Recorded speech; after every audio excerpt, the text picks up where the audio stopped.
to TalkFCB and welcome to the semi-final stage of the 2022 World Cup Finals. We have only 4 teams remaining: Argentina, Croatia, France and indeed Morocco. They're going to be battling it out to become the new world champions, with each of them believing that it could be their year. Today, we're going to be following the progress once again of Lionel Messi in his quest to win the big one. It is the trophy that he's always wanted. It's his last attempt to get it, and he's 2 wins away from winning the World Cup. Could it happen for Argentina, or could Croatia pull off a sensational victory again at this stage at a World Cup? We are going to be looking into the 2 teams, the lineups, the predictions, everything we can expect from this clash.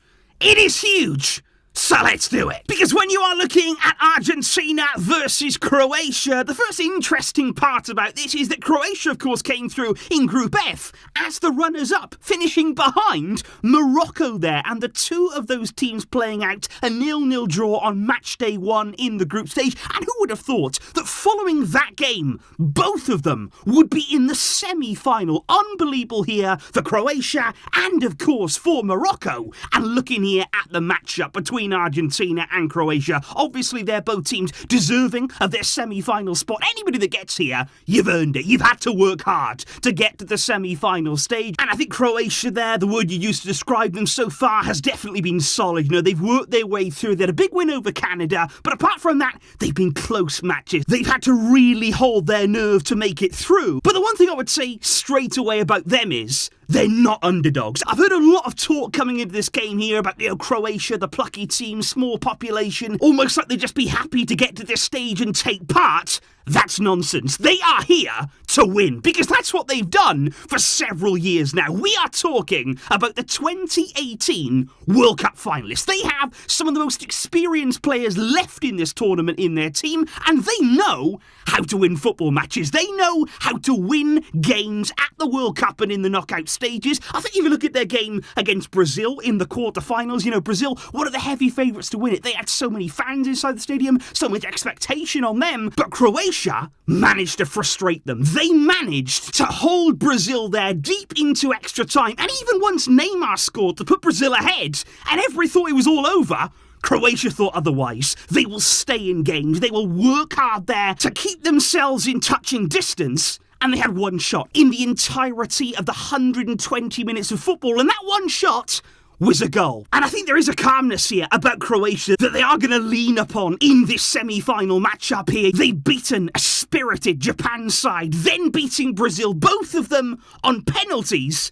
That takes bottle. That takes real backbone there to stand up, look defeat in the eye twice, and come out on the winning team. Croatia here are not a team to be messed with, and they are not a team to be underestimated in any way. But I think for Argentina too, that's the key coming into this game, because speaking of spirit, speaking of heart, they've shown plenty themselves, haven't they, throughout this World Cup, and especially in the last round against the Netherlands. To bounce back from blowing the 2-0 lead that they had, it looked like it was going to be over in 90 minutes, but then conceding those late goals, and in the final seconds of the game.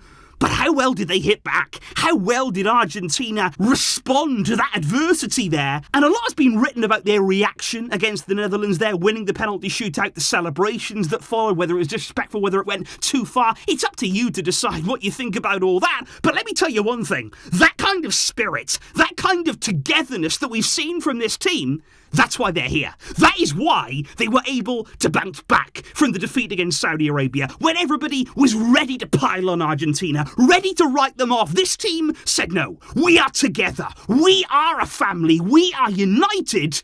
And that is what this team is right now. They have an us against the world mentality, quite literally, in the case of the World Cup. And can they now go one step further? Because of course all of the spotlight once again is going to be on Lionel Messi, but what I would like to say about him is it's not just about here his ability over the past few games. We all know about what Messi can do on the field, the goals, the assists, all the rest of it, but what I would actually highlight right now is the leadership we're seeing from him. I thought we saw it there in the 2 penalties that he took against the Netherlands. We also saw a big reaction from him, didn't we, after the final whistle. There's a fire burning inside Messi right now. There is a feeling here that he is so ready, so determined to take on the world stage and to reach here another World Cup final. But I would also look on the other team as well, guys, for another man who might be feeling exactly the same thing, Luka Modric. Because he may play for our biggest rivals in Real Madrid, but you still cannot fail to appreciate what this man does. He has been doing it now for so many years, 37 years old. Every year you think, okay, that's surely the end of Modric now. Surely now he's going to start declining. It just hasn't happened. It doesn't look like happening. He has shown timeless quality in that midfield. We saw it again against Brazil. But speaking indeed about timeless quality, speaking there about longevity, as we now move on to the teams, I want to actually go back to 2018 there, 4 years ago at the last World Cup when these two teams met in the group stage.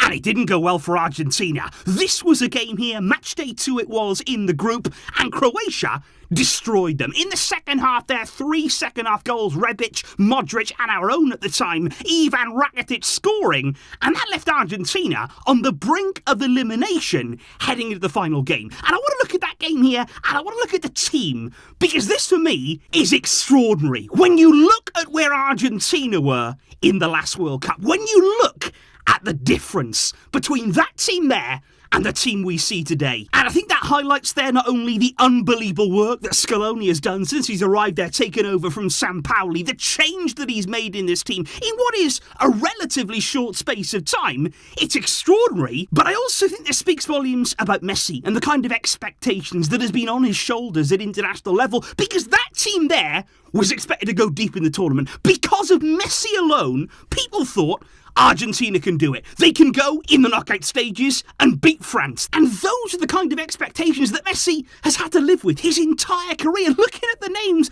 on that list there, and that is why now he has a team that he can be proud of. He has a team here that can function around him. And I think that's why we're seeing Messi so up for this, so ready for this. Because I think he loves this team, and he loves being involved in this team more than anyone else. Because if we are looking at the Croatia starting lineup now, what is expected from them, Livakovic was absolutely extraordinary versus Brazil, and he's actually now being linked to some of the big clubs in European football, so no doubt a big move on the horizon for him potentially after this World Cup. And even along the back line there, I was really impressed with Croatia against Brazil. I thought Juranovic was outstanding there at right back. Lots of experience there with Dejan Lovren at the heart of their defence. But what about Vardy? He has been absolutely terrific at the World Cup. Even before this tournament, he was highly rated. A lot of big teams tracking him as well. And the same goes as well for Borna Sosa. He's actually been linked to Barcelona, as has Gvardiol. And both of those players have real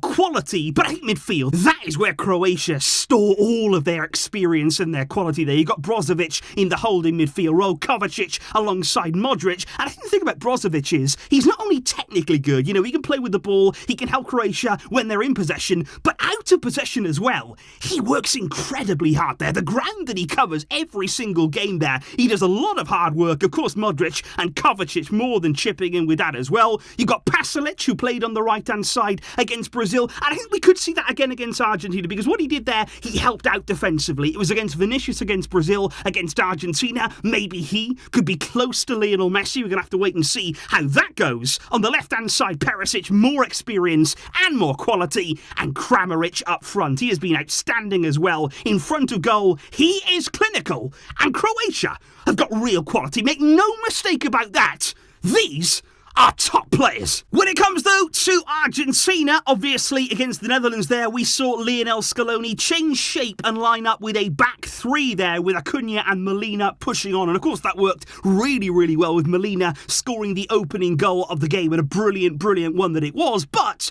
will Scaloni stick with that three at the back, or will he now change? Because obviously he was matching it up directly against the Netherlands' similar shape. So that's going to be interesting to keep an eye on. There are, though, unfortunately for Argentina, some suspensions to contend with after the Matia Lahoz show against the Netherlands. Both Acuna and Montiel are suspended, and I think Acuna on that left-hand side, that is a big blow for Argentina. He is going to be a loss in this game, most likely there Tagliafico looking at him to replace him, but I don't think he's at the level that Acuna has shown so far at this World Cup. But I think what we might see here is a return to a back four system. One of the centre-backs is going to drop out. It hasn't even been ruled out that that maybe Lisandro Martinez could play at left back. You know, he has played in that role in the past a few times. That would be an option for Scaloni. But what I really want to see, guys, is Di Maria going to be back in there? We saw him come on for the final minutes there of extra time against the Netherlands, and I thought he was outstanding. I thought he really did change the game in Argentina's favour. So much quality going forward, as we know from him, and I think if he can return to their attacking trio, that will really help Argentina get a foothold in this game. But when we are looking at the predictions ahead of this one, once again, very much confident in Argentina on the channel here. Lots of people thinking they're going to get it done in 90 minutes here. Croatia have been an expert there of forcing games on, pushing it into extra time, pushing it into penalties. And I think if you're Argentina, you want to get this done. You will want to try and get the game won and over in 90 minutes. Because if it goes on, I think the longer it goes on here, the more you play then into Croatia's hands. So Argentina have got to come out strong. They've got to get that first goal. They have to put the pressure on from the word go.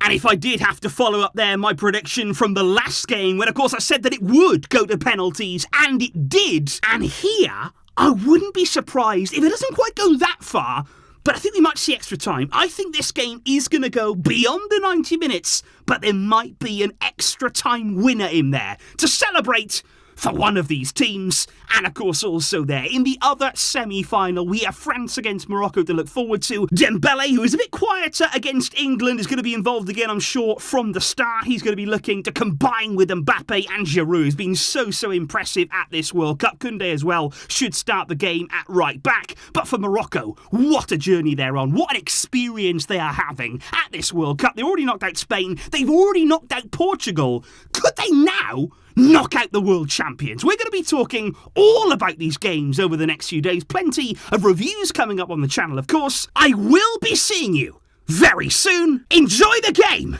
and can Messi make it happen again? But until next time, as always, it's the World Cup.